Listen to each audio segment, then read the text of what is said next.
Hello students, welcome to geography classes. कैसे हैं आप सभी लोग।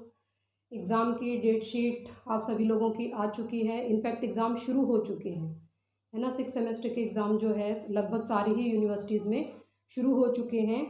तो आप लोग जो है पेपर की तैयारी अच्छे से कर रहे होंगे, ऐसी मेरी पूरी उम्मीद है। और पूरा सिलेबस जो है आपने कवर कर लिया होगा।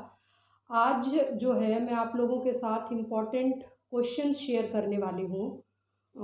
कुछ स्टूडेंट्स की जो है डिमांड थी कि मैम इम्पॉर्टेंट क्वेश्चंस बताओ, इम्पॉर्टेंट क्वेश्चंस बताओ। हालांकि बेटा मैं पर्सनली हमेशा इस बात के अगेंस्ट रही हूँ कि बच्चे इम्पॉर्टेंट क्वेश्चंस तैयार करें।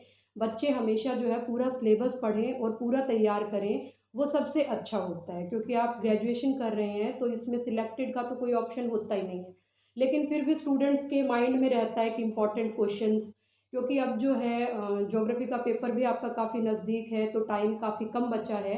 सिलेबस तो आपने पूरा कवर कर ही लिया होगा, लेकिन कुछ इम्पॉर्टेंट टॉपिक्स हैं जिनको जो है आप अच्छे से प्रिपेयर करके एग्ज़ाम में अच्छा स्कोर कर सकते हो।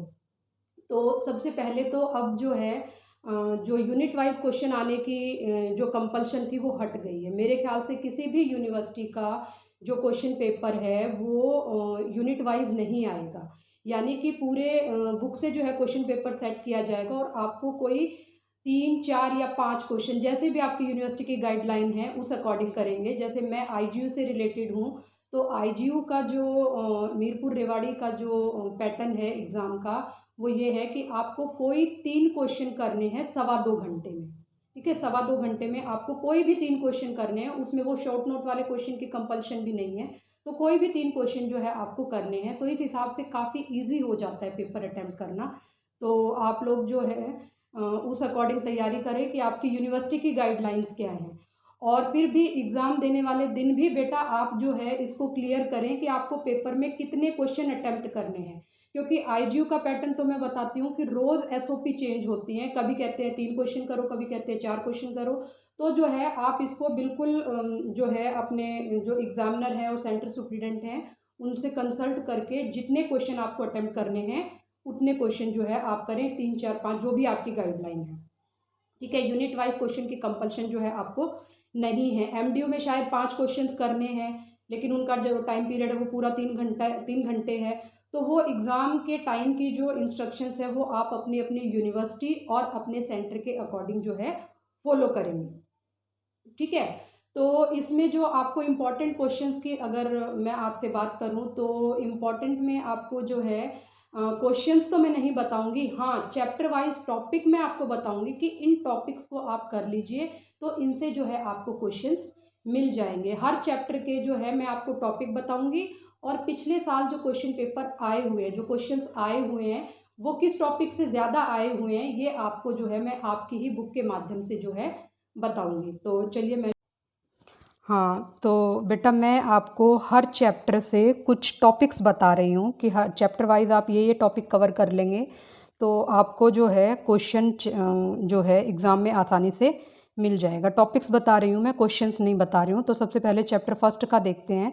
चैप्टर फर्स्ट जो है आपका एरियल फोटोग्राफ्स के बारे में है ना। वायु फोटो का परिचय, इंट्रोडक्शन टू एरियल फोटोग्राफ्स है। तो इसमें से आपको क्या क्या टॉपिक करने हैं, इसमें से आपको करना है कि वायु फोटो होती क्या है और इसका विकास, और इसके साथ जो है जो वायु फोटो के लाभ हैं वो करने हैं आपको। और इसमें सबसे ज़रूरी है वायु फोटो के प्रकार, यानी कि टाइप्स ऑफ एरियल फोटोग्राफ। और इसमें जो है आपको डायग्राम्स ज़रूर करने हैं, बिना डायग्राम के ये जो क्वेश्चन है ये नहीं होगा। तो आप जो है इसमें टाइप्स ऑफ एरियल फोटोग्राफ करेंगे। अब मैं आपको बुक से जो है क्वेश्चंस बताती हूँ कि पिछले सालों में जो है हरियाणा की यूनिवर्सिटीज़ में कौन कौन से क्वेश्चंस जो है आए हुए हैं।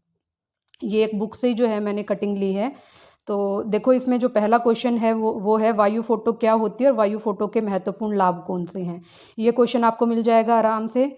वायु फोटो में मापनी को निर्धारित करने की विभिन्न विधियां कौन सी हैं, ये अलग क्वेश्चन है। जो मैंने बताया उसके हिसाब से तो ये नहीं होगा। इसके साथ ही कैमरा के अक्ष की स्थिति के अनुसार वायु फोटो के प्रकारों का वर्णन करो, ये भी क्वेश्चन मिल जाएगा आपको। विभिन्न प्रकार के वायु जनित फोटो चित्रों का आरेखों की सहायता से वर्णन करो, ये भी मिल जाएगा। वायु फोटो से आप क्या समझते हैं और वायु फोटो तथा उपग्रहीय इमेजरी में अंतर स्पष्ट कीजिए, ये तो नहीं मिलेगा। है ना। इसके साथ जो है वायु फोटोग्राफ से क्या अभिप्राय है, इसके प्रकार और उपयोग बताइए, ये भी मिल जाएगा। वायु फोटो कितने प्रकार के होते हैं, इसके अध्ययन में प्रयोग होने वाले यंत्रों का वर्णन कीजिए। यहाँ जो है आपको स्टीरियोस्कोप के बारे में बताना है। और अंतिम जो क्वेश्चन है, वायु फोटो से क्या अभिप्राय है और इसके विकास का संक्षिप्त वर्णन कीजिए। तो इस तरह से जो है ये क्वेश्चन आपको मिल जाएंगे। और इसमें अगर आप देखेंगे तो जो ज़्यादा मेजॉरिटी है वो टाइप्स ऑफ एरियल फोटोग्राफ की है ना। ये आप देखेंगे टाइप्स ऑफ एरियल फोटोग्राफ अगर आप इसमें अच्छे से कर लेते हैं तो आपको जो है टाइप्स ऑफ एरियल फोटोग्राफ की, इसमें देखो ये क्वेश्चन है, ये क्वेश्चन है और इसके बाद ये क्वेश्चन है। तो 3 क्वेश्चन जो है इसमें आराम से आए हुए हैं। तो मेरे ख्याल से टाइप्स और इसका जो लाभ हैं वो आप कर लीजिए, तो इस चैप्टर से आपको क्वेश्चन मिल जाएगा। और दूसरा जो आपका चैप्टर है वो है वायु फोटोग्राफ की व्याख्या है ना। वायु फोटोग्राफ की व्याख्या, एलिमेंट्स ऑफ इमेज इंटरप्रिटेशन। ये चैप्टर बहुत इंपॉर्टेंट है। इसमें से गिने चुने क्वेश्चन बनते हैं, गिने चुने क्वेश्चन बनेंगे। तो आप जो है जो तत्व हैं उनको कर लेंगे तो मेरे ख्याल से इसमें 90% आपको जो है क्वेश्चन मिल जाना चाहिए। इसमें से आपको 2 टॉपिक करने हैं।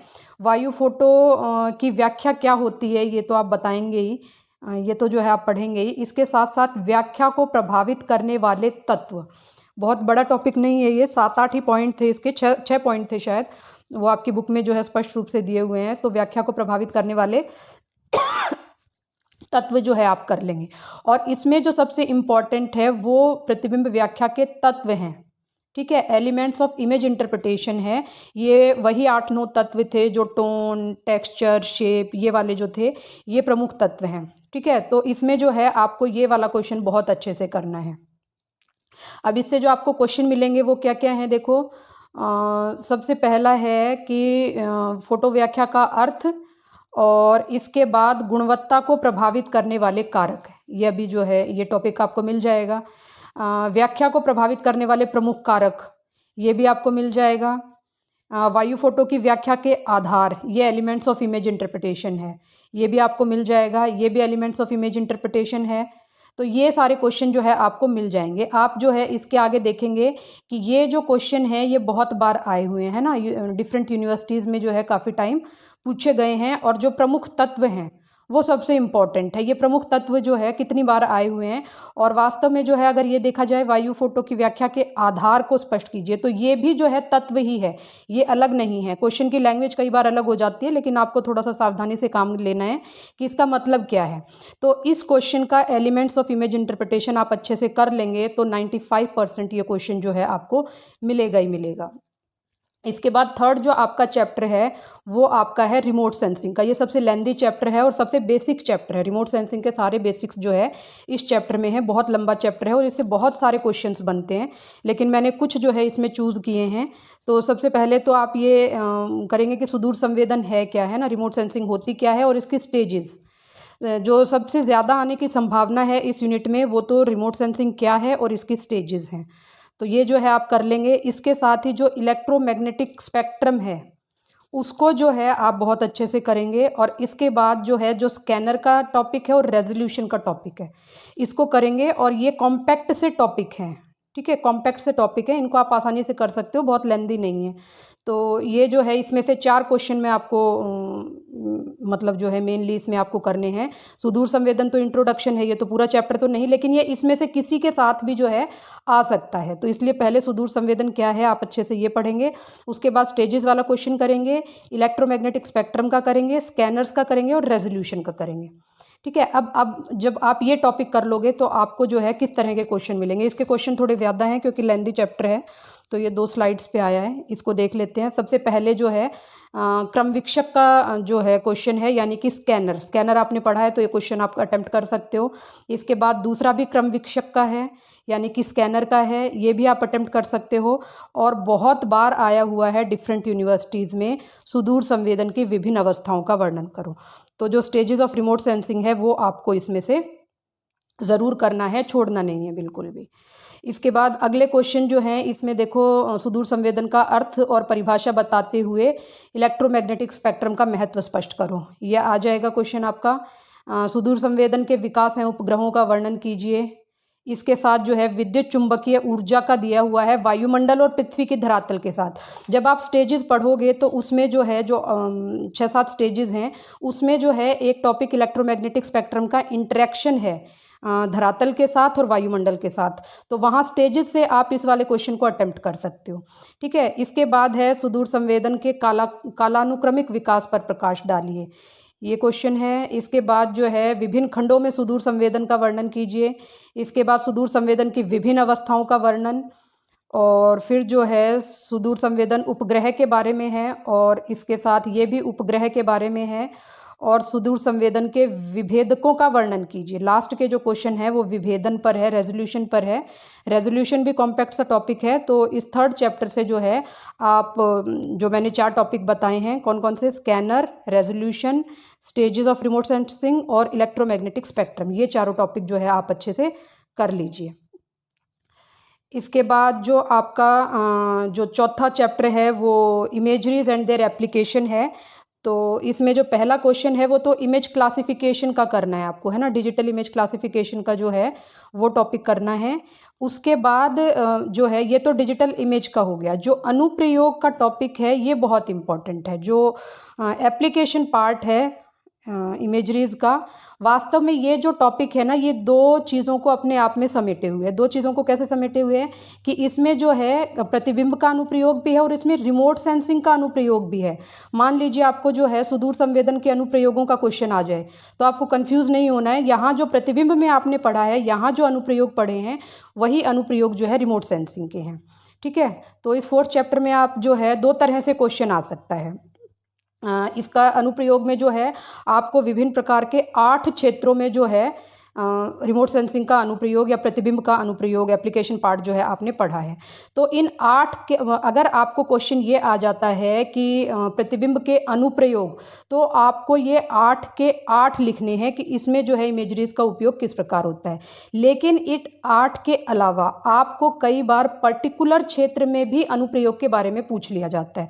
तो इसलिए आपको 4 फील्ड में जो है बहुत अच्छे से डिटेल्ड में जो है एप्लीकेशन पार्ट तैयार करना है, जैसे भूमि आवरण और भूमि उपयोग, कृषि, वानिकी और जल विज्ञान। इन चारों में जो है आपको डिटेल से तैयार करना है, यानी कि अगर इसमें से कोई एक टॉपिक पे भी पूरा क्वेश्चन आ जाता है तो आप उसको अटेम्प्ट कर पाएंगे। ठीक है, इसको जो है आपने 3 हिसाब से जो है इस क्वेश्चन को तैयार करना है। पहला क्वेश्चन तो ये हो गया, इस चैप्टर में जो है 3 हिसाब से 3 तरह से जो है आपको क्वेश्चंस तैयार करने हैं। पहला तो ये डिजिटल इमेज क्लासिफिकेशन हो गया। दूसरा हो गया कि केवल प्रतिबिंबों का अनुप्रयोग, उसमें ये सब कुछ आ जाएगा। ठीक है, और तीसरा जो है आपको किसी पर्टिकुलर फील्ड का भी जो है आ सकता है, तो आपने ये 4 फील्ड जो है वो डिटेल्ड तैयार करने हैं। ठीक है, तो इसमें से जो है एप्लीकेशन पार्ट में से आपको क्वेश्चन मिल जाएगा। अब इसके जो है क्वेश्चंस देख लेते हैं। देखिए जैसे इसमें जो है इमेजरीज का क्या अर्थ है, वायु फोटो से किस प्रकार भिन्न है और इनके गुणों की व्याख्या करो। इसके बाद प्रतिबिंब वर्गीकरण से आपका क्या अभिप्राय है, ये क्वेश्चन है। इसके बाद सुदूर संवेदन के अनुप्रयोगों की व्याख्या कीजिए। यहाँ क्या आ गया, सुदूर संवेदन के अनुप्रयोग आ गया, लेकिन आपके चैप्टर का नाम है प्रतिबिंब के अनुप्रयोग, तो प्रतिबिंब का अनुप्रयोग और सुदूर संवेदन का अनुप्रयोग दोनों एक ही हैं। ठीक है, इसके बाद देखो ये है कृषि के क्षेत्र में सुदूर संवेदन के अनुप्रयोगों का वर्णन कीजिए। यहाँ केवल कृषि के क्षेत्र में आ गया। अगला क्वेश्चन देखो वन विद्या के क्षेत्र में आ गया, और इससे अगला क्वेश्चन आप देखेंगे तो जल संसाधन का आ गया। तो इस चैप्टर को जो मैंने आपको बताया है कि 4 तो आप डिटेल्ड तैयार कीजिए और बाकी जो है आप जो है एक उसके हिसाब से तैयार कीजिए। जो अभी मैंने ये बताया ना कि ये चारों तो आपको डिटेल में तैयार करने हैं, इनको जो है। और अगर ये जो है केवल रिमोट सेंसिंग के अनुप्रयोग आ जाते हैं फिर आप इनको संक्षेप में लिखेंगे, लेकिन आप इनको तैयार जो है डिटेल में करेंगे। ठीक है, अब 5वां जो आपका चैप्टर है वो है GIS यानी कि भौगोलिक सूचना तंत्र। तो इसमें भी जो है आपको क्या करना है कि GIS क्या है, इसकी परिभाषा और इसके लाभ। इसमें जो है परिभाषाएं विभिन्न विद्वानों के द्वारा आपको जो है याद करनी है। आपकी बुक में 5-6 तरीके से दी गई हैं ये, तो आपको जो लगता है कि ये मेमोराइज हो जाएगी उसको जो है आप मेमोराइज कर लीजिए। तो GIS क्या है, इसकी परिभाषाएं और इसके लाभ। ठीक है, उसके बाद अगला है GIS के तत्व। तो GIS के जो तत्व हैं उसमें हार्डवेयर, सॉफ्टवेयर, डेटा, ह्यूमनवेयर, इस तरह के 4 टॉपिक थे, इनको जो है आप आसानी से कर सकते हो। इसके बाद जीआईएस के डेटा टाइप जो है, डेटा टाइप में 2 थे, स्पेशियल और नॉन स्पेशियल, है ना, नॉन स्पेशियल एंड स्पेशियल। तो स्पेशियल के भी 2 थे, रास्टर डेटा मॉडल और वेक्टर डेटा मॉडल।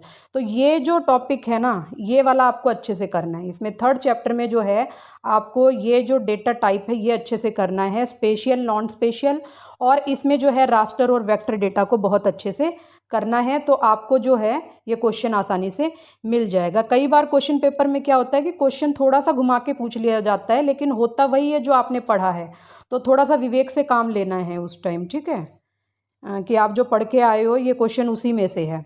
जैसे पहला क्वेश्चन जो है आप इसमें देखिए, जीआईएस का अर्थ और इसकी प्रमुख परिभाषाएं, ठीक है। इसके बाद है जीआईएस में आंकड़ा आधार की व्याख्या तथा आंकड़ों के प्रमुख स्रोत, ये अलग क्वेश्चन है।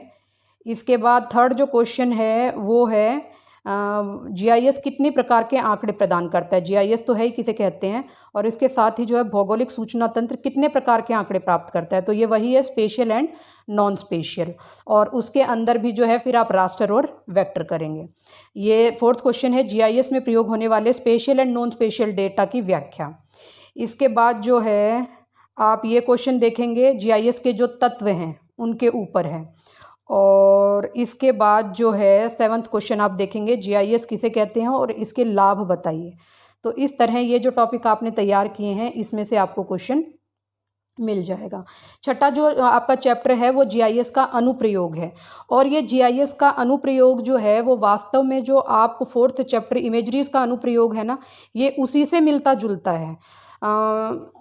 सही मायने में अगर मैं बताऊं तो 60-70% जो मतलब इसका कंटेंट है ना वो आपके चैप्टर 4 से मिलता है। तो चैप्टर 4 को जब आप तैयार कर रहे हैं या आप चैप्टर 6 को तैयार कर रहे हैं तो ये आपकी 2 यूनिट तैयार हो रही हैं, ठीक है, 2 चैप्टर तैयार हो रहे हैं, इसलिए एप्लीकेशन पार्ट को तो बिल्कुल नहीं छोड़ना है। तो दूर संवेदन के अनुप्रयोग भी अच्छे से करने हैं और जीआईएस का अनुप्रयोग भी जो है अच्छे से करना है। तो यहाँ पर जो है क्या है कि इन डिफरेंट फील्ड्स में जो है आपको जीआईएस के एप्लीकेशन पार्ट जो है करना है। तो ये सब जो है आप इसको थोड़ा थोड़ा विस्तार करके जो है लिख सकते हैं। इसमें क्वेश्चन या तो आपको जीआईएस के अनुप्रयोग आ सकता है, जीआईएस के अनुप्रयोग अगर आएगा तो आप इन सब के बारे में लिखेंगे, जो ये यहाँ लिखे गए हैं इन सब के बारे में लिखेंगे।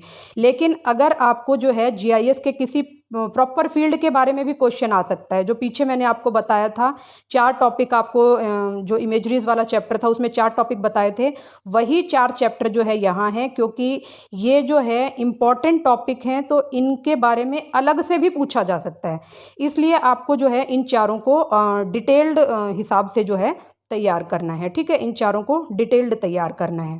और बहुत ज़्यादा जोर नहीं पड़ेगा, जब आप वो 4th चैप्टर आपका तैयार होगा इमेजरीज वाला, एप्लीकेशन ऑफ रिमोट सेंसिंग वाला, तो वहीं से जो है इसका कंटेंट आप ले सकते हो। एक जो इस चैप्टर में जो है किसी स्टेटमेंट के साथ भी क्वेश्चन पूछा जा सकता है। एप्लीकेशन पार्ट जो है, जब मैं इसका एनालिसिस कर रही थी जो पिछले साल के क्वेश्चन पेपर्स हैं, तो उसमें मैंने देखा कि कई बार स्टेटमेंट दे के भी क्वेश्चन पूछा गया है। ये मैं आपको क्वेश्चंस में दिखाती हूँ अभी। जैसे आप इसमें देखिए क्वेश्चन नंबर 3 है ना, इसमें लिखा हुआ है जीआईएस वर्तमान की आवश्यकता और भविष्य की अनिवार्यता है। इसके साथ ही जो है आप इसमें क्वेश्चन नंबर 7 भी देखिए कि जीआईएस का महत्व दिन प्रतिदिन बढ़ता जा रहा है, और जीआईएस के विभिन्न अनुप्रयोगों पर प्रकाश डालते हुए इस कथन को स्पष्ट कीजिए। एक सेकंड क्वेश्चन भी देखो, ये भी स्टेटमेंट के साथ है, भूगोल व ज्ञान विज्ञान के सभी क्षेत्रों में जीआईएस का महत्व बढ़ता जा रहा है।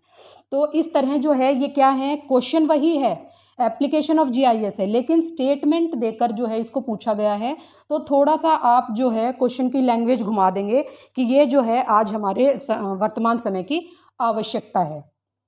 तो इस तरह जो है, इस तरह के क्वेश्चन अगर थोड़े से घुमा के मिल जाते हैं तो कंफ्यूज नहीं होना है, आप जो है पढ़ के जाएंगे तो इसी में से जो है आपको मिल जाएगा।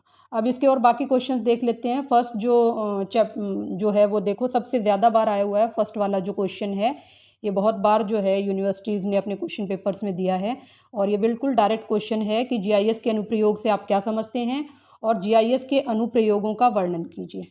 ठीक है, जीआईएस के अनुप्रयोगों का वर्णन कीजिए। इसके बाद जो है आप यहाँ देखिए 4th क्वेश्चन देखिए, कृषि, वन विज्ञान और भू स्वामित्व, इनके संबंध में जीआईएस के योगदान का वर्णन कीजिए। तो इस तरह जो है ये देखो पर्टिकुलर फील्ड के बारे में पूछ लिया। इसी तरह नीचे वाले क्वेश्चन में देखो जल विज्ञान और मृदा के बारे में पूछा हुआ है है ना। तो इस तरह जो है आप जो है इसमें इस चैप्टर को तैयार करेंगे। अब आपका जो है 7th चैप्टर है केंद्रीय प्रवृत्ति के माप, उसको देख लेते हैं। केंद्रीय प्रवृत्ति के माप का जो क्वेश्चन है वो आपको मेरे ख्याल से जो है इस चैप्टर को करना ही चाहिए, क्योंकि स्टैट्स के 2 क्वेश्चन आपको मिलेंगे और 2 में से 1 क्वेश्चन तो इसमें मिलेगा ही मिलेगा इस वाले चैप्टर से आपको, और कई बार दोनों क्वेश्चन भी इसी चैप्टर से पूछ लिए जाते हैं।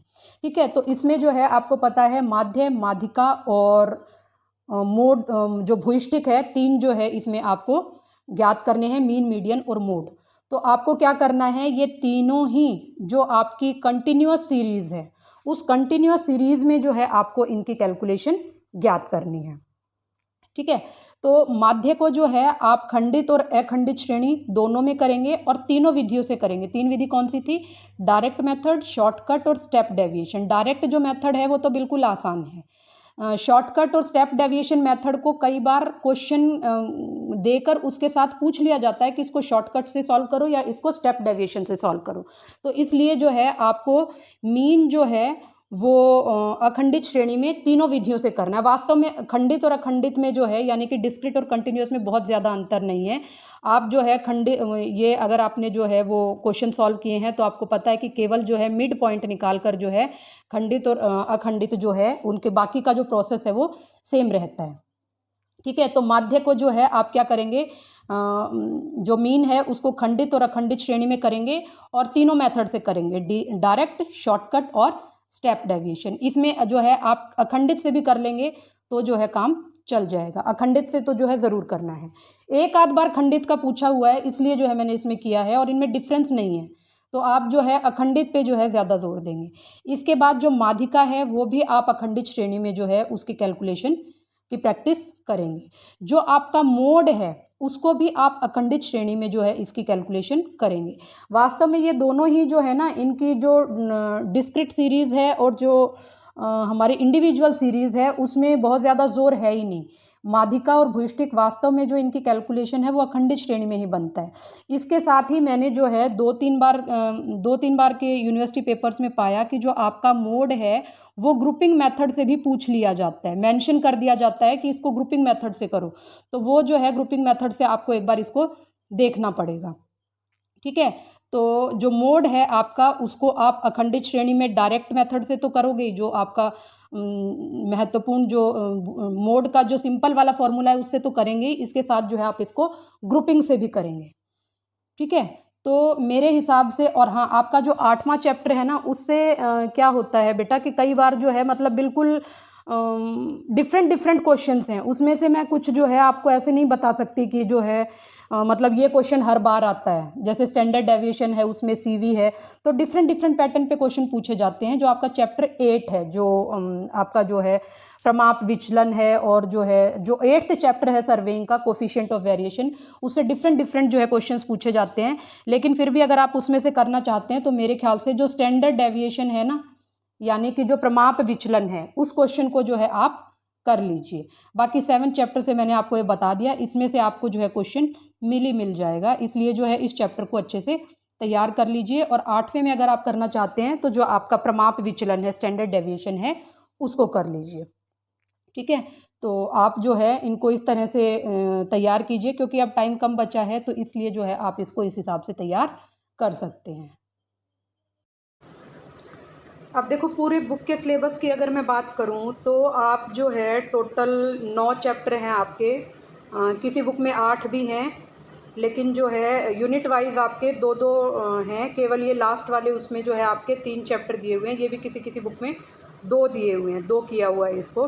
तो इसमें जो है आप कौन से चैप्टर हैं जिससे आपको क्वेश्चन, मतलब जिससे आपको क्वेश्चन मिल ही जाएगा। जैसे यहाँ ये 2nd चैप्टर है, इससे आपको एलिमेंट्स ऑफ इमेज इंटरप्रिटेशन मिल ही जाएगा।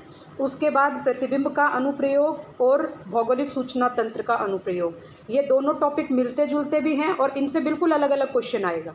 तो ये 3 टॉपिक तो जो है यहाँ पर जो है मतलब आपको मैं कहूँ कि 3 चैप्टर नहीं है, ये 3 क्वेश्चन ही हैं जो आपको मिल जाएंगे। और इसके अलावा जो है वो तो आप बाकी के जो भी चैप्टर बचते हैं उससे कर ही सकते हैं। लेकिन ये जो 3 चैप्टर हैं, है ना, यहाँ ये एलिमेंट्स ऑफ इमेज इंटरप्रिटेशन, यहाँ पर एप्लीकेशन ऑफ रिमोट सेंसिंग और यहाँ पर एप्लीकेशन ऑफ जीआईएस। ये आपको 3 क्वेश्चन में ही जो है आपको मतलब 3 चैप्टर से 3 क्वेश्चन कर लेंगे तो इसमें से मेरे हिसाब से जो है मिलना ही मिलना चाहिए। ठीक है, तो आप जो है और इसके अलावा जो है ये मीन मीडियन मोड का और एरियल फोटोग्राफ से बाकी के चैप्टर तो आप करेंगे ही करेंगे, लेकिन ये 3 क्वेश्चन जो है डायरेक्ट आपको मिल रहे हैं। और वास्तव में इनका जो 4th चैप्टर है और 6th चैप्टर है इसका तो कंटेंट जो है वो मिलता हुआ ही है, वो मैं पहले भी आपको बता चुकी हूँ। तो इसलिए जो है आप इन 3 चैप्टर्स को तो ज़रूर करें और इसके अलावा भी चैप्टर वाइज जो मैंने आपको टॉपिक बताए हैं उनको आप कर लीजिए। ओके, ये थे इम्पॉर्टेंट क्वेश्चंस आप लोगों के लिए जो है, और उम्मीद करती हूँ कि इस तरह से आप जो है प्रिपरेशन करेंगे तो आपको ज्योग्राफी के पूरे क्वेश्चन जो है मिलेंगे और आपका ये पेपर बहुत अच्छे से होगा। रिमोट सेंसिंग का पेपर टेक्निकल ज़रूर है, लेकिन एग्ज़ाम के पॉइंट ऑफ व्यू से देखें तो इसमें जो है सिलेक्टेड क्वेश्चन, लेंदी नहीं है सिलेबस, यानी कि सिलेक्टेड टॉपिक्स करके आप अच्छा स्कोर कर सकते हैं। ठीक है, तो आप जो है इसकी तैयारी कीजिए। ऑल द बेस्ट आप लोगों को एग्ज़ाम के लिए, और मुझे बताना बेटा कमेंट करके कि आप लोगों का जो एग्ज़ाम है, जो पेपर है, वो कैसा हुआ है। ठीक है, ओके, ऑल द बेस्ट।